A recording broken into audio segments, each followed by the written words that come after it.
একদা হঠাৎ এক মহিলা লক্ষ্য করলেন যে তার প্রতিবেশী অত্যন্ত আতঙ্কিত অবস্থায় দৌড়াচ্ছেন।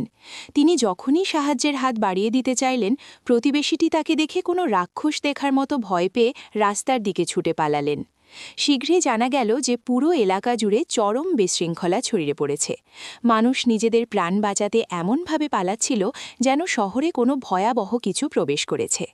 জ্যাকসন প্রথমে কিছুই বুঝতে পারছিলেন না, তবে পরিস্থিতির গুরুত্ব বুঝে তিনি পরিবার সহ শহর ছেড়ে যাওয়ার সিদ্ধান্ত নিলেন। যাওয়ার পথে তিনি সেই প্রতিবেশীকে পুনরায় ১৮০ কিলোমিটার গতিতে ফিরে আসতে দেখলেন। পরিস্থিতি আরও জটিল হয়ে উঠল যখন ট্রেনটি যানজটে আটকে গেল এবং সেনাবাহিনী শহর থেকে বের হওয়ার একমাত্র পথ বন্ধ করে দিল। উদ্ধার কাজে হেলিকপ্টার ব্যবহার করা হচ্ছিল এবং নেটওয়ার্কের মাধ্যমে বারবার মানুষকে বাড়িতে ফিরে যাওয়ার সতর্কতা দেওয়া হচ্ছিল। হঠাৎ আকাশে যুদ্ধবিমানের গর্জন শোনা গেল এবং পরবর্তী মুহূর্তেই বোমাবর্ষণে পুরো শহর আগুনে জ্বলতে শুরু করল। তারা যদি ফিরে যেতেন তবে হয়তো কেউই বেঁচে থাকতেন না। আসল আতঙ্ক তখন শুরু হলো যখন যুদ্ধবিমানগুলো তাদের দিকেই ঘুরে এলো।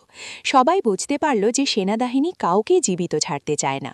প্রাণ বাঁচাতে মানুষজন এদিক ওদিক লুকোতে শুরু করল। আন্না পাহাড়ের ওপর একটি জলের ট্যাঙ্ক দেখতে পেয়ে পরিবার সহ সেখানে ছুটে গেলেন। বোমাবর্ষণ চলতেই থাকল। অবশেষে তারা পাহাড়ের নিচে একটি স্কুলের পুরনো বেসমেন্টে আশ্রয় নিলেন। সেটিই ছিল তাদের শেষ নিরাপদ স্থান।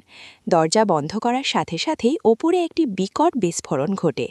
বেসমেন্টে রাখা পুরনো খাবার খেয়ে কোনো মতে তারা বেঁচে রইলেন এবং এভাবেই ৩০১ দিন পর্যন্ত তারা সেই অন্ধকার বেসমেন্টে লুকিয়েছিলেন। ততদিনে বাইরের পৃথিবী প্রায় ধ্বংস হয়ে যাওয়া ছিল।